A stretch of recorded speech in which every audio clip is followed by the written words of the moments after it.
Hey everybody, Nano Reef back at it again. Today I want to talk about why I didn't go with any other lights and why I instead chose the Reef 60 G2.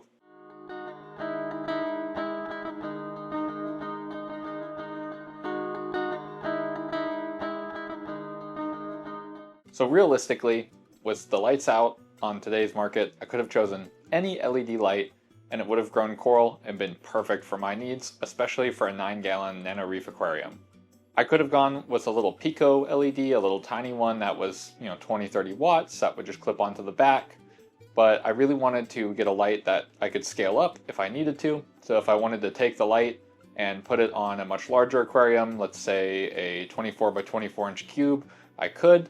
And for that reason, I chose not to go with a Pico LED. So any of those little Pico LEDs, like the ones from Reef Breeders or even the Kessel A80, any really small fixture like that was less than 30 watts, I immediately ruled out for that reason, because I wanted to maintain that ability to scale the light with my tank. This is something that you especially want to consider if you're new to the hobby, and if this is going to be one of your first aquariums, you really want to consider, can I use this light in the future, or is it going to only work on this aquarium and be a one and done?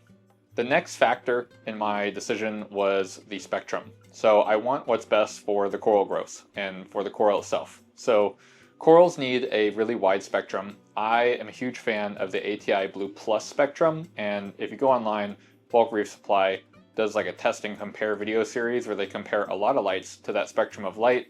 It's an older series of videos, so unfortunately it doesn't apply to every light that's out in the market today. But one of the lights that they did test in that was the Kessel A360XE, which is why I got that previously for my Fusion Lagoon aquarium. However, I wanted to try something new, something different, and see if I was missing anything out there, but I still wanted something that was kind of similar to my Kessel in regards to having that advanced spectrum.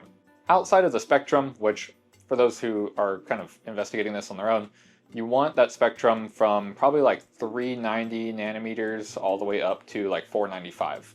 So one of the spectrums that I didn't really see in LEDs today was around like a 430, 440 nanometer and the 395 nanometer. So 395 is going to be more on that purple scale, 440 is going to be more like an indigo blue, and then as you go closer to the 500, you start to get into like the whites and things like that, like the white LEDs and stuff. Outside of the ability to scale the light and outside of the light spectrum, the next thing I was looking for is features. So I wanted feature sets that benefited me, that I liked for the aquarium. So one of the most important things for me, believe it or not, was the moonlight. So when I got my very first aquarium as a kid, it was a BioCube 8-gallon. It had these two little itty-bitty moonlights in it, and it would just barely light up the tank at night, just enough to where you could see your corals, you could see your fish, and kind of see what's going on inside the reef tank. And I really wanted to replicate that. Unfortunately, the Kessel just doesn't really do that for me. The Kessel, even at 1%, lights up the tank quite a bit. With the Kessel, it's enough that if you go into the fish room and you just had the lights on in the living room and you walk into your fish room, the Kessel's going to look like it's barely lighting up the tank. But I've woken up a couple times at 1 or 2 in the morning, walked into the fish room just to see how things were going, see if I saw anything unusual, and the Kessel was like super duper bright. So like all the corals were like glowing, and like what had happened, my eyes had adjusted to the low light environment, and the Kessel is a lot brighter than I give it credit for. So I don't really appreciate that. With the G2 here, I haven't really tested the moonlight a whole bunch, but you can adjust it from 1% to 100%, and at 1% I almost can't even tell that it's on. So I'm hoping that in the middle of the night it will stay lit up, and it's just funny that like as I'm talking it like goes back to the moonlight schedule.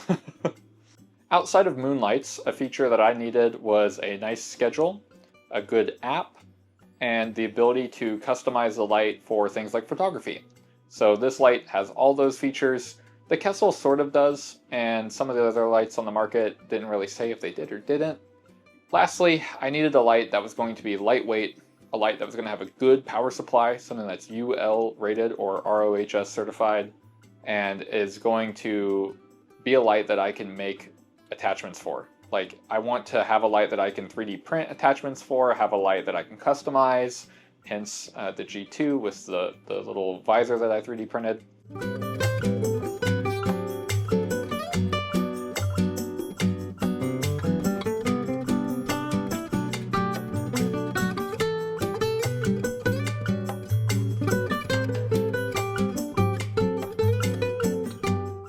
Now let's go into the lights that I didn't choose. So obviously the elephant in the room, the Radeon XR15, it's the most premium light out there you can get if you're just looking at pricing. So the XR15 I believe is 105 watts if I remember correctly. And the biggest reason I didn't choose that light, it has primarily blue and white LEDs, which are the cheapest LEDs in that LED cost range. So having those just pure white, pure blue LEDs are going to be really cheap, and things like your 440 nanometer, your 395 nanometer, these LEDs are going to be a lot more expensive, and that's why Radeon uses very little of them, I believe. So take that with a grain of salt. That's just what I think of the Radeon light. I wish that it had a wider spectrum. I know that blue and white LEDs work, but I just can't help but think that Radeon is using an antiquated technology to produce their light spectrum. So while I do love Radeon lights and I love the way they look and I see lots of beautiful tanks with them and a lot of people have success with them, personally, I just don't really think they're for me. Now, if they did have a spectrum where, say, it was like 10 white, 10 blue, maybe like 4 or 5 indigo, 4 or 5 395, 4 or 5 like of each special color like that, then I would definitely be more apt to get the Radeon and give it a try. But unfortunately right now, I just don't really think the Radeon is what I'm looking for exactly. The Radeon does have the ability to 3D print accessories though, and I was a little worried about the Radeon being a little heavy, and the mount for the Radeon is a little clunky, so on smaller tanks like this, it doesn't really work out so well. Going down in the price range there, the Kessel is next, the Kessel A360XE. Now I already have one on my Fusion Lagoon over here, and I could have got a second one for this tank, and then if I ever went to a bigger tank like a 75 or an 80 gallon, I would have 2 Kessels ready to go, and I could just put them both in the same tank, and that would be an excellent idea. The only reason I didn't go with that route is because I wanted to try something new. I wanted to try an LED out there that maybe had some features that I didn't really have, or maybe I was overlooking. I wanted to try some other moonlight features and see, like, is Kessel's moonlight the same as other lights, or are other lights better in that regard? Ultimately, that would have been the smartest approach for me, is to get another Kessel light, and then that way I have 2 if I want to do a bigger tank. But if we ever come to that, that crossroads, we'll just bite the bullet at that point and get another Kessel if we have to. But I'm a nano tank guy, so I don't really see myself going that route. Next in that list is the Meridian light, so the Meridian 11, and they have the Meridian Edge as well, from Reef Breeders. So Meridian lights, they look amazing. Like, I have some people that have them on their tanks that I've seen personally, and they just look incredible. I don't know how Reef Breeders is able to pull off such a well-blended spectrum in that light. It must be the lenses or something. But the Meridian 11 has an amazing spectrum of LEDs all across that lower nanometer range that corals need to grow and thrive. And you can really tell that the Meridian is the price it is because the LEDs that they're putting into it and the lens technology that's into it. The Meridian also has a robust housing. I mean, that thing is full aluminum. The heatsink alone, I don't even know if they need a fan on it. The heatsink alone is ridiculous. There's probably more aluminum on that than like a CPU cooler in a computer, which gets way hotter than any LEDs.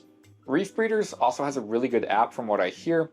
The only thing with the Reef Breeder that I was a little put off by, it has a white moonlight. I don't know how much I'd like that. I'm really a big fan of the blue moonlights. Again, going back to the BioCube, my first fish tank had blue moonlights. That's what I was looking for this time around. Next on the list is the Hydra Edge. So the Hydra Edge, I believe it's the Hydra Edge 44 is what they've got right now.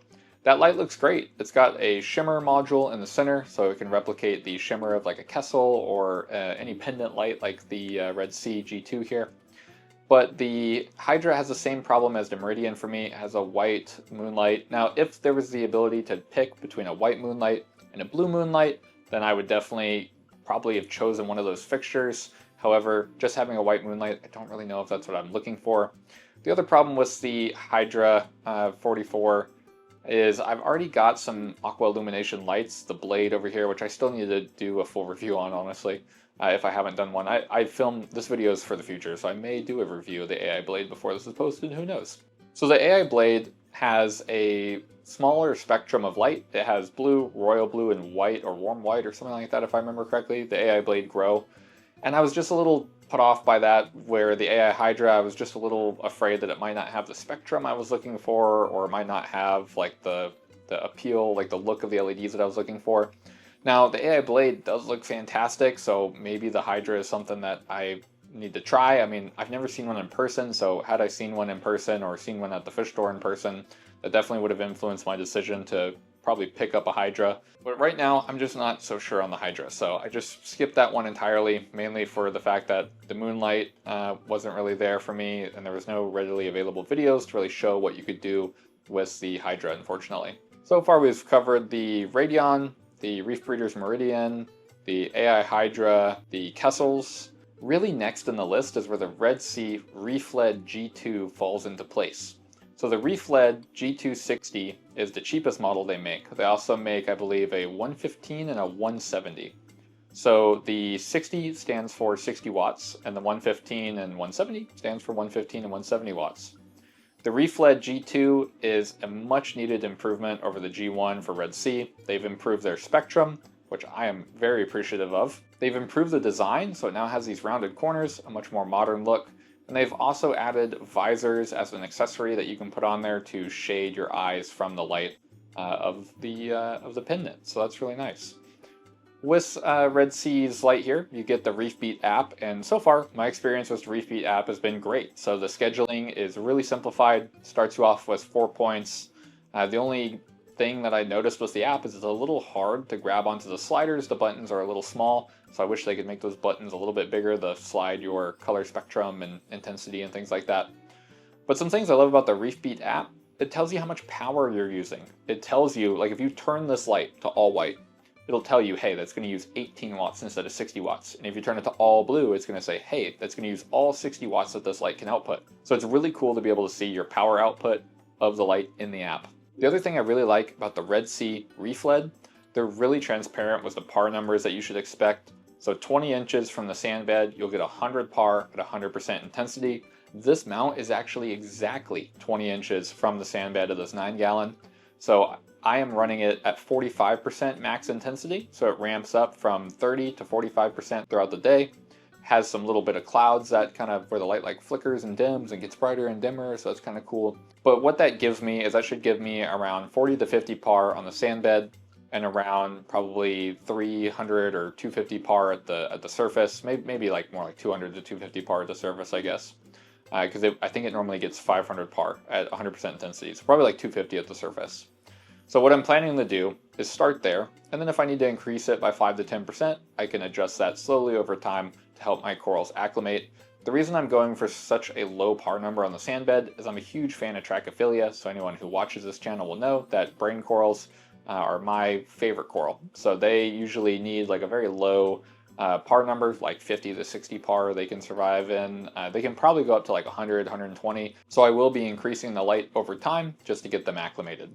As for the Red Sea, I also chose the Reef-led because it was small, it was lightweight, and I knew it would work for this mounting solution, which is a newer microphone arm that clamps to your desk, so you can get from Amazon. This thing's like $13.99, so it's probably the cheapest solution, and it's the easiest one for me. I can move it out of the way in just a second or two, and it holds the light really well, and it looks fantastic in my opinion. I mean, it's really minimal and gives you some room to work in here, which is really nice. Now, some other options that I could have gone with, like the AI Blade Grow or the AI Blade Glow, and I could have gone with one of each or two of the same. That would have been great. The spectrum wasn't really there for me on the AI Blades. I love the way they look, but the other problem with the AI Blades is how do I get them suspended in the air? It's a little bit of a challenge. With a pendant light like this, there's a single mounting point. You can just basically 3D print a little bracket like I did and screw it onto something and you're good to go. With the AI Blades, you really need something that screws in on both sides and then comes to a single point, which is much harder to engineer, especially given that I'm trying to use 3D printing for that. Outside of the AI Blades, I could have gone with some Pico LEDs, so something from Reef Breeders or Kessel, or even on Amazon, there's things like Aquanite and these cheaper LEDs. They would have worked fine. Nycrew, for example, has a bunch of LEDs, and Nycrew even makes some bigger LEDs, like the Hyper Reef, that's very similar to the Radion, so I could have gone with that as well. But I couldn't find a ton of material on it. And as for material for the Red Sea Reef-led, not only does my local fish store use them, but Salo's Reef, hopefully I'm saying that correctly, I think it's S-A-L-O, Salo's Reef. He uses Reef-leds on his aquariums, and they look fantastic, guys. They look incredible. This guy's on like TikTok or Instagram or one of those apps. go look him up, go find him. I'll try and put it in the description if I can remember, but his reefs are beautiful. And he basically sold me on the color and shimmer of the light, and then the features like the moonlight, the app being so great, and then this also being the second generation of Red Sea, so improved spectrum and all that. Really, all those features meant that this was the perfect light for me. It effectively replicates everything I liked about my Kessel, but gives me more additional features like a better app, better moonlight capabilities, and some like fun nice to have like the cloud settings and things like that. Now I will say, one thing I love about my Kessels, the Kessels do let you change your violet and red and green spectrum if you have the Wi-Fi controller. That's really nice. On the Red Sea, it's just a slider from white to blue, then a slider for intensity, and then a slider for moonlight, and that's it. So when you change it to blue, you can't control if that's blue with a lot of UV, or white with a lot of UV, or blue with a lot of green or red. So if you're looking for that level of controllability, unfortunately, it's just not there on the Reef LED G2. Outside of those lights, guys, if you can think of any great lights that I may have missed, or maybe I overlooked, please leave them in the comments below. I would love to consider them for future builds and future videos. Again, thanks so much for watching. Hope you all enjoyed this video, and if you get the Reef LED G2, let me know what you think of it. Let me know how your experience goes. I'd love to hear from you guys if you want to leave some comments. I respond to all the comments that I get. Also check out our TikTok. The Nano Reef Freak TikTok has been growing, so we're trying to post there more and more. And yeah, thanks so much for watching, guys. I'll catch you on the next one.